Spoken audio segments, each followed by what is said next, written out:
But no, we keep going though. You gonna sound crazy to people who haven't tapped into that side of them, who tapped into the self-healing and the, all of those things. But why do that sound crazy though? Like saying, hey, fix your shit. No, I'm talking about the end of the world.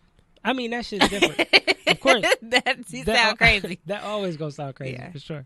Yeah. But the fixing your shit part, like, what's so crazy about that? Nothing is crazy. They just don't want to fix it.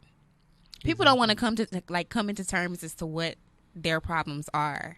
Right. When other people see it, some people have a hard time with, hearing that coming from somebody else, from the outside. So they're like, who are you to tell me that I need to fix my problems when you're this age or you don't know nothing about this, and stuff like that. So people get offended.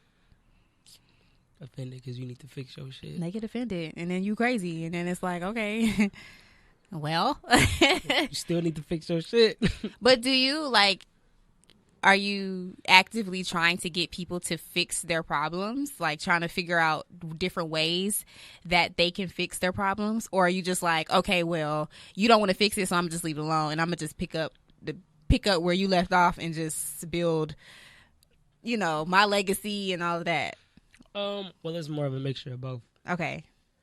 Because that's why I first just came out swinging out the gate. Like once I found out like you can cure yourself, I was like, fix your shit, fix your shit, fix your shit. I was snapping on people, but I was like, I don't think that's the way to do it, because this is what happened. Because I actually got the idea.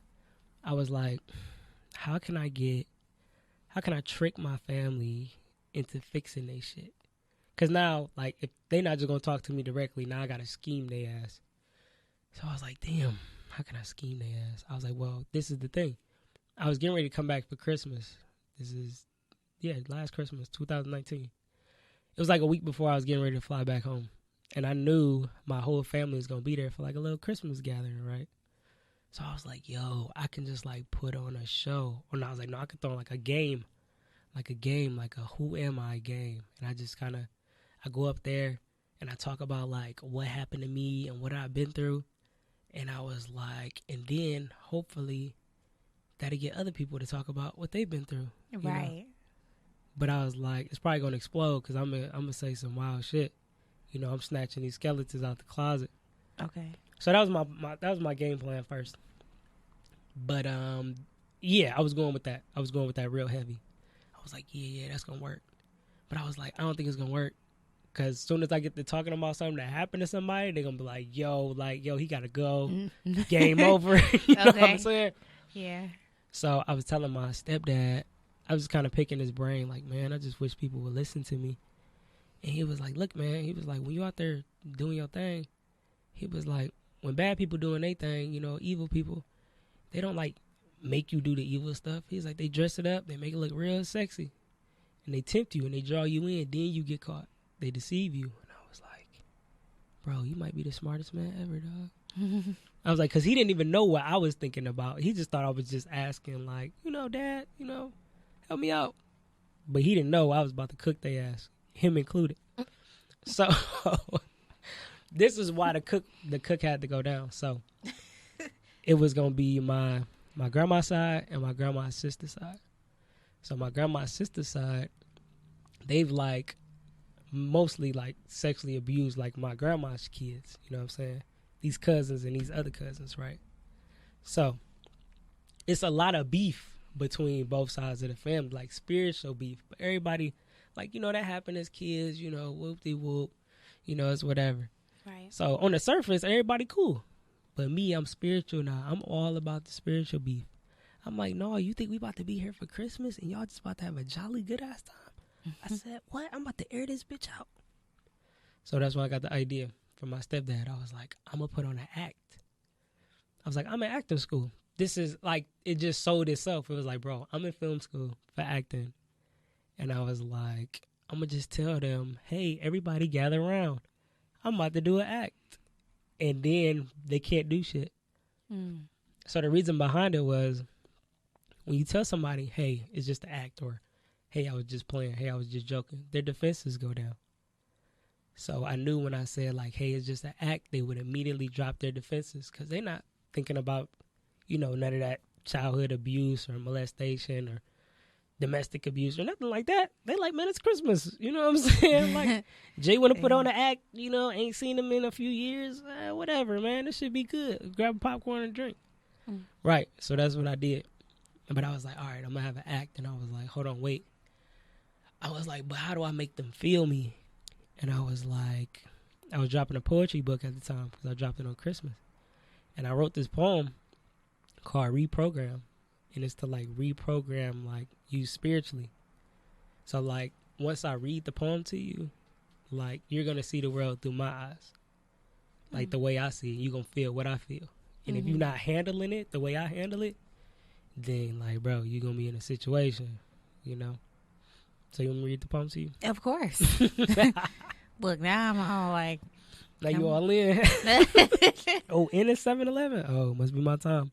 Wow. So, reprogram.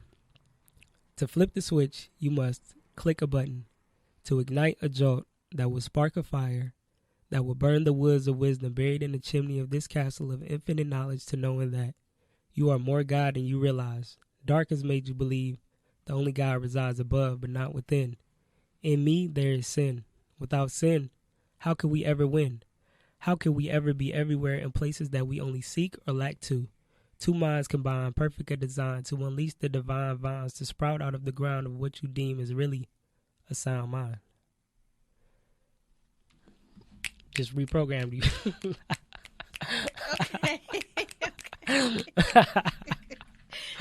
I know. Yo, when I read that shit, everybody was like, hey, yo, read that again, bro. Like, because I ain't really... You got some flow a little bit. I told you. Refine divine mind. Okay. You thought you could rap. I might have it now, dog. Might got to stop at the studio. I might get in there for the end of the year. Okay. But, yeah, that's how I knew I fucked them up. Because after I read it the first time, it was like, hold on, can you read that again? I was like, oh, yeah, it's working out. Okay. So I read it again. And I was like, yeah, y'all, you know, I'm dropping a poetry book. Hope y'all support me, all that. So I'm talking about they defenses is just like gone. Ain't no shield, ain't no sword, ain't no Bible, ain't no nothing. Strip them naked. So I was like, all right, cool. So I had to get real high for this. So I stepped out, hit the weed. Then I came back in because I knew I was about to cry. Because what I was about to do had never been done before, or I had never seen nobody do it before. Because when they gave it to me, when God gave it to me, when the ancestors just blessed me with this idea, they was like, bro, this is going to be major. Like, this is going to be the bomb. Like, literally. Like, you going to change the world with this shit. This ain't been done before. You about to be the first house. Word? Man, I was so geek. But then when I seen that crowd of people, because it was like 20, 25 people. Like 20, yeah, it was like a large little group. And I was like, man, I don't know, man. I might ball. But I was like, man, I'm going to take acting classes. I got this. You've seen worse.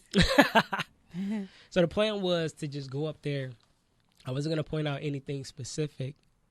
I just wanted to lay down what happened to me. And I feel like the best way for people to feel you is for you to just release. You know, I could tell people to fix their shit all the time.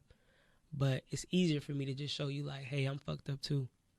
Like, and it's okay, because I still made it. You see me?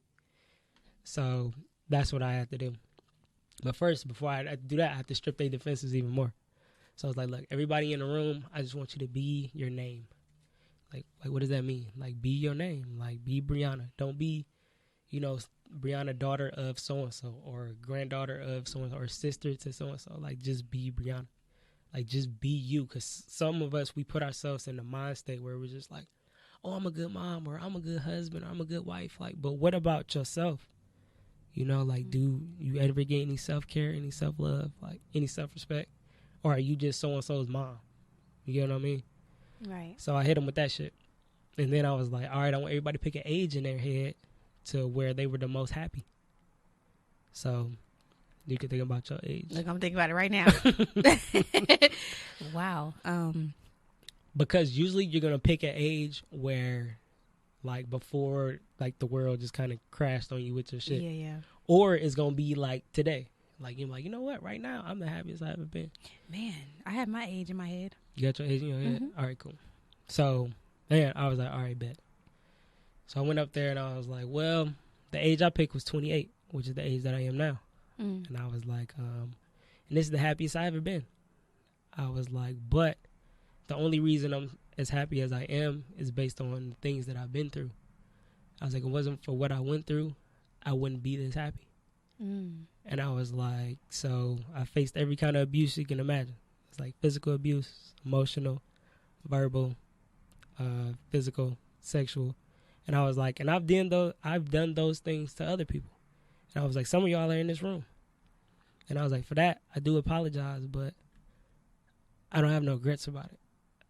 And the reason I don't have any regrets because I knew what happened to me got me to be this happy, you know, good or bad. And I know whatever I did to you is going to get you there too. You know what I'm saying? Good or bad. Mm. So, mind you, I just said that to you like all calm and cool and cordial, but I was like, fucking crying my fucking tears out. I can see it. So like, yeah, that shit was not easy to get out like at all. Like, wow. I'm about to show you the clip. But yeah. You got a video? Yeah, I got it on video. What? You said that? Bro, you must be faded, dog. Didn't I say that? I could have swore I told you. I didn't know that you said video, that you got it on tape. No, I said like, so I'm going to take this recording, and then I'm going to chop it, and then I'm going to show the video that I did at home for Christmas. Okay, you did say that. Okay. Yeah. Got it. I'm caught up now. No, you caught Got it. it. Caught up. Okay, I'm just like that. Oh my goodness. What? Like a walking karaoke. Yes. Yo, my brother used to call me radio. Yeah. No, not radio. Radio. When I think of radio, I just think of Cuba Gooding. That movie was hilarious. Dog. It is because my teeth was cricking at the time, so my brother would be flaming me, dog. My name, radio. Oh my goodness, when he was right there beginning of the movie. Woo. Yeah, bro. That basket. Oh. Dog, I ain't seen that shit in a minute. I'm about to look it up. I want to see it now. Man. Okay, go ahead. So I said